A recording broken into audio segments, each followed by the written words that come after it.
హిందువుల పుణ్యక్షేత్రమైన తిరుమల పైన కుట్రలు జరుగుతున్నాయి. హిందువులు కొండపైకి రాకుండా చేసే చర్యలు కూడా బాగానే జరుగుతున్నాయి.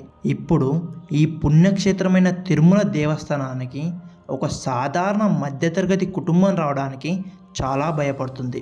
ఎందుకంటే తిరుమలలో ఉండే ఆ పెద్ద లైన్ ఒక్కొక్కసారి 3 days లైన్లో నిల్చున్నా కానీ దర్శనం అవ్వట్లేదు.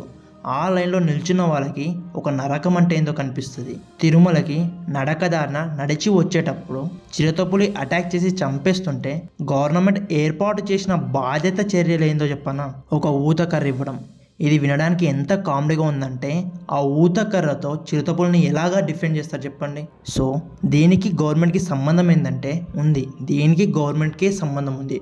ప్రతి సంవత్సరం తిరుమల ఇన్కమ్ 5,147 కోట్లు. మొత్తం మనీ గవర్నమెంటే తీసుకుంటుంది. భక్తులకు ఎలాంటి సౌకర్యాలు కూడా చేయకపోవడం మన దురదృష్టం. కనీసం ఆ లైన్లో నిల్చున్న వాళ్ళకి కొంచెం వాటరు, ఫుడ్డు, చిన్నపిల్లకి పాలు కూడా డిస్ట్రిబ్యూట్ చేయలేకపోవడం మన కర్మ.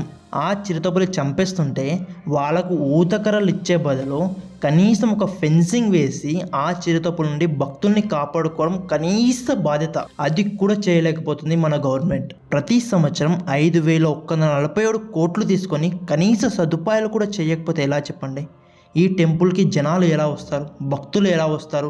కొత్తగా నిన్నే ఒక దారుణమైన సంఘటన వెలుగులోకి వచ్చింది. అదే పవిత్రమైన తిరుమల లడ్డులో జంతువుల ఫ్యాట్, అదే ఫిష్, పంది, ఆవుల యొక్క కొవ్వును యూజ్ చేసి నెయ్యికి బదులుగా లడ్లను తయారు చేయడం. ఇంతకంటే దారుణమైన సంఘటన ఇంకొకటి ఉంటుందా? హిందువులు తిరుమల లడ్డుని ఎంత పవిత్రంగా చూస్తారో ఒక ఎగ్జాంపుల్ చెప్తాను వినండి.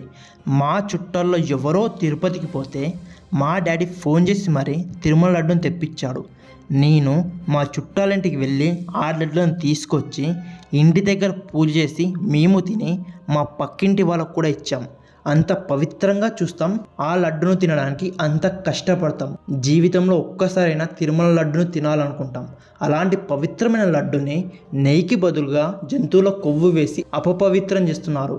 ఇప్పటి నుంచి హిందువులు ఆ లడ్డును తినాలంటే కూడా ఒక సందేహంతో తింటారు. మెల్లమెల్లగా తినడం కూడా ఆపేస్తారు. జంతువుల ఫ్యాట్ ఎవరు తింటారు చెప్పండి.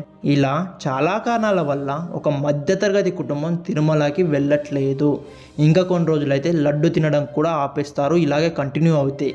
ఇలాగే ఈ సిచ్యువేషన్ కంటిన్యూ అవుతే ఒకప్పుడు తిరుమల కొండపైన పూజలు జరిగేవంట అని మన పుస్తకాల్లో చదువుకోవాల్సిన సిచ్యువేషన్ వస్తుంది. సో నేను గవర్నమెంట్కి రిక్వెస్ట్ చేసేది ఒకటే, మీరు ఆదాయం ఎంతనైనా తీసుకొని కానీ భక్తులకి కనీస సౌకర్యాలైనా కల్పించండి.